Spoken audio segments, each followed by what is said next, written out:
اسمي وداد، مغربية. عمري 20. كنقرا الأدب وتخصص إن شاء الله علوم سياسية. لا، هذه موهبة، والشيء الآخر إن شاء الله يعني قدرات ثقافية من عندي. في غابة فونك، يعني من نفس البلاد ديالنا طبعا، ولكن انا ما عنديش شي تخوف منهم، لحقاش بيان سور ولاد بلادي، يعني خوتي، غنبغي لهم غير الخير. وان شاء الله يعني سواء تاهلت انا سواء تاهلوا هما غادي نفرح ليهم. المهم غيكون المغرب تما كاينه. بخصوص كلمة أحبك لناصر، يعني ما كانش القصد ديالي يعني انه كنبغيه اولا كنحبه بشكل عاطفي. بالعكس، هو يقدر يكون اعجاب طبعا، لانه ممثل كوميدي عظيم ويتقن ادواره كثير مع خبرتي في التمثيل طبعا.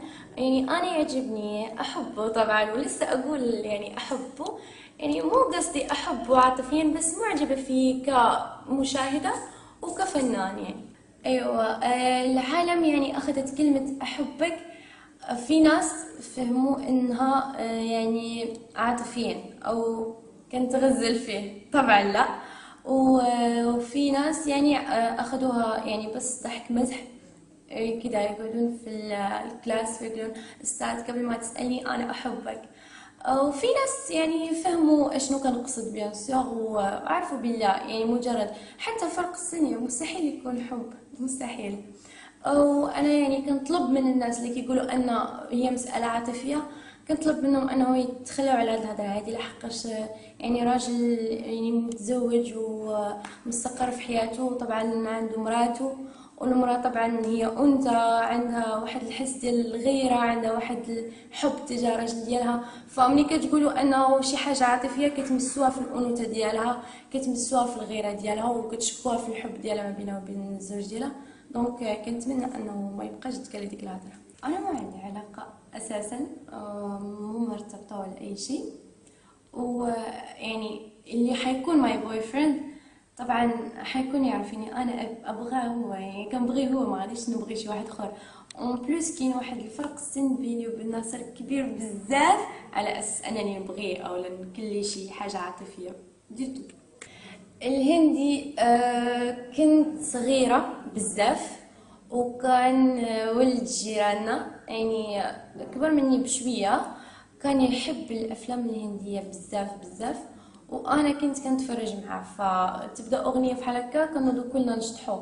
فانا ركزت على الرقص الهندي بزاف، لحقاش عجبني، يعني ماشي هو غير رقص بوحدو، انما نقدر انا مثلا نعطيك قصه او لا، يعني اي حاجه نوصلها لك انا بداك الرقص، لحقاش انا ما كنعتمدش غير على الجسم ديالي كنشطح، انما يعني اوسي لي غريماس ديالي حتى هما كيعبروا، يعني ملامحي حتى هي كتعبر على اشنو باغا نقول انا وانا كنشطح. نقدر نكون في حاله حب او في حاله غضب، او كتير حالات انا يعني اقدمها على اساس انها رقص.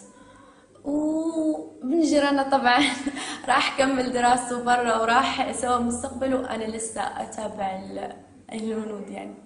ايه، شافني بأرقص بالتالي، ما حب فكرة انه انا ارقص، ما عجبه، بيقول لي انا السبب اللي خليتك ترقصي وما بغيتكش يعني تكملي هكا. ما بعرف، ما ادري. اي الشو كان كتير حلو، وكان في جماهير، كانوا في معجبين، بس هو ما حب، بحكم اني ما بعرف والله، ما اقدر احكم على احد. هو بس كلام كذا قال لي انا ما حبيت انك تطلعي ترقصي، وانا السبب. انا ما تضايقتش بزاف، لحقاش ولد جيراني قال لي ما ترقصيش، بالعكس حسيت انه كاين واحد ظل واحد الاخ عندي، يعني كمثابه الاخ ديالي، خايف عليا او لا، يعني رد باله معايا، خايف عليا، يعني فيه اهتمام يعني. وانا هذا الشيء كيفرحني بزاف، انه في ناس كتهتم فيا بحال هكا وكتخاف عليا. اهلي، انا طبعا اول بنت كانت لماما، يعني وجابتني ماما بعد بعد كتير سنوات الانتظار. فانا دلعت البيت، يعني لو نبغي ندير اي حاجه شي واحد ما تيقول لي لا، يعني اي حاجه انا بغيتها وغنديرها ونرتاح فيها ما كيخسرش لي خاطري بيان سور. انا اصلا ما كنتش ما كنتش مركزة على الرقص الهندي، يعني نطلع نولي ستار او لا ندير عروض او لا ندير شي حاجه. بالعكس انا كنت كنقرا، كندرس دراسه ديالي وكنطلع مع صحابي عادي. اما باش نكون ستار وهكا وجماهير وكذا ما فكرت. فعشان كذا لما شاركت بالبرنامج ما كانش عندي مشكل بزاف في القرايه ديالي. بالعكس كنت كنقرا وما كنشطح، يعني الشطح ما كياخذش وقت بزاف، القرايه عادي. بعد البرنامج لو فزت، يعني طبعا بتيجي عروض وهيك، بس بصراحة في كده هدف بغيت نوصله. الهدف هذا هو يدخل العالم المغربي لساحة بوليوود، وتكون أول عربية أو أول مغربية غادي تطلع في بوليوود. أعرف شوي بس في في معلومة انه في ممثلات في البوليوود مو هنديات ابدا، بس يعني اللغة تتعلم تنقرا فتنخد بسرعة. كمان اعرف شوي. ما توسف بيار كارتيو. I love you.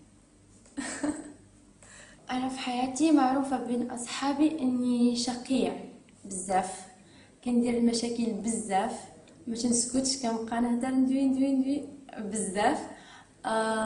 وطيبه بزاف وقلبي حنين يعني. وديما المشاكل ديال الشله كلها الحلول عندي انا، يعني بحال ديري بحال مكتب لحل المشاكل. واحده عندها مشكل كتجي عندي. تواضع شوي يعني. ما متواضعاش بزاف مع اي واحد، ما كنهضرش مع نابورت كي. كاينين الناس محددين اللي كنكون معاهم بشخصيتي الطبيعيه، كاين الناس الاخرين كنتعامل معاهم على اساس انني وحده اخرى، يعني ما كنفوتش كلمه جوج صافي وكنسكت. بالمدرسه يعني في القرايه ديالي كاع الاساتذه المدير كلشي كيدير لي خاطئ، يعني كلشي كيدلعني. كنتعامل مع مقالب كثيره.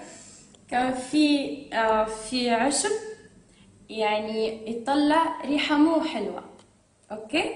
فانا كنت اخذ العشب واحطه في الكلاس وافركه في الارض واجلس زي الناس على اساس اني ما اعرف شيء.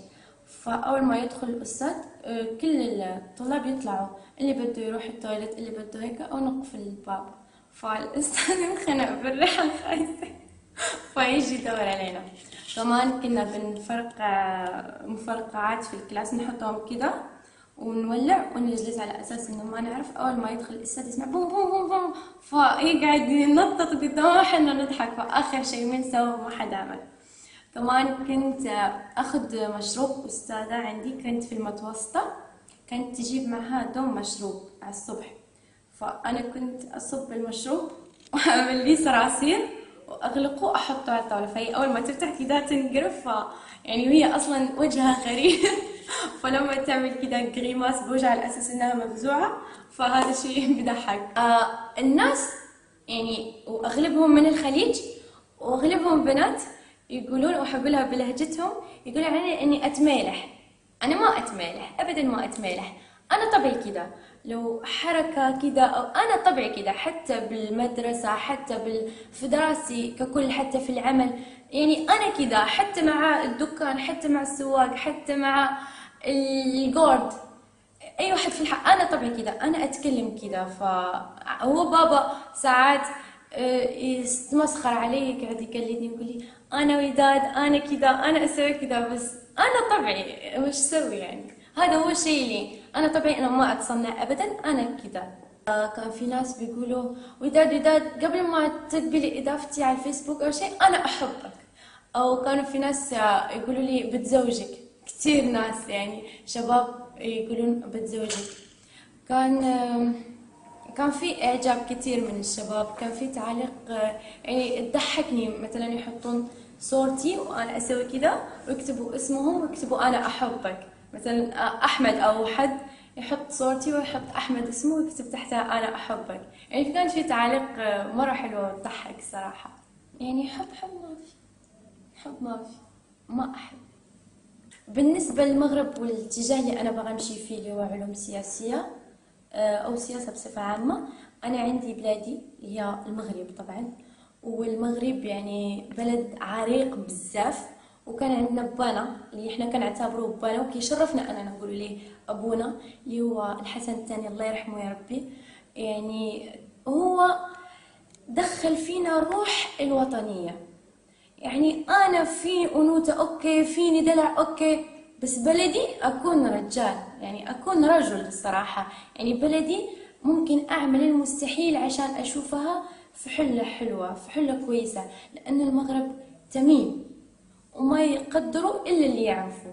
فاحنا تعلمنا كده، السياسه اخذناها حقنا في دمنا. يعني حتى واحد ما يدرس، ما درس ولا يعرف شيء، بس لو يتكلم عن سياسه بلدنا تحصلين انه يتكلم بجد، يقول شيء، لانه احنا اللي عايشين في البلد واحنا اللي نعرف ايش ثمنه وايش يسوى. يعني كمان في اخونا اللي هو ملكنا حاليا الله يحفظه يا رب ويطول له عمره، محمد السادس.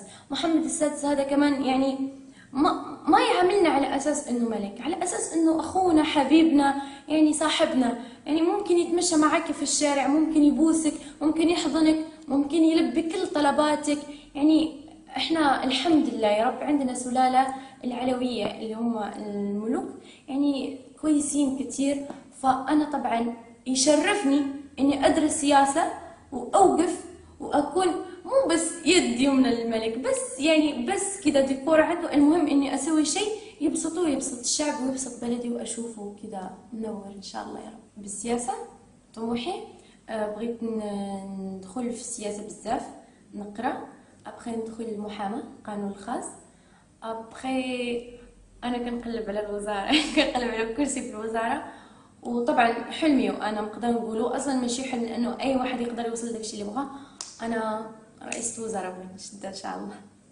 احنا بلد متفتح جدا، تكوني وزيرة وترقصي ما في مشكلة. احنا عندنا وزيرة كانت سابقا فنانة ممثلة ووزيرة، وقت الوزارة وقت الشغل رجال يشتغل، وقت الفن ممثلة ممكن تمثل لك دور خادمة، بس أول ما تطلع من البلاتو رجال واقف، يعني في حضور. يعني احنا ما عندنا مشكلة أبدا إنك ترقصي، احنا تعلمنا، احنا ثقافتنا رقص وثقافتنا غنى وثقافتنا دراسة وثقافتنا، يعني عندنا ثقافات كتير. فما عندنا مشكلة لو كنتي وزيرة وترقصي، بالعكس عادي. المهم انك تأدي واجبك بجدية، انك تقدمي شيء للشعب، انك تبسطي الشعب وتبسطي نفسك وتريحي ضميرك، هذا اهم شيء.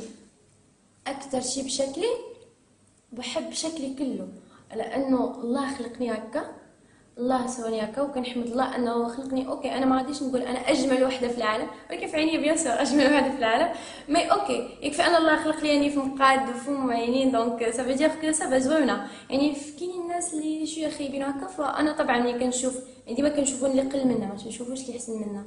كنقول الحمد لله انا كيعجبني شكلي بزاف، كلي من هنا حتى لهنا.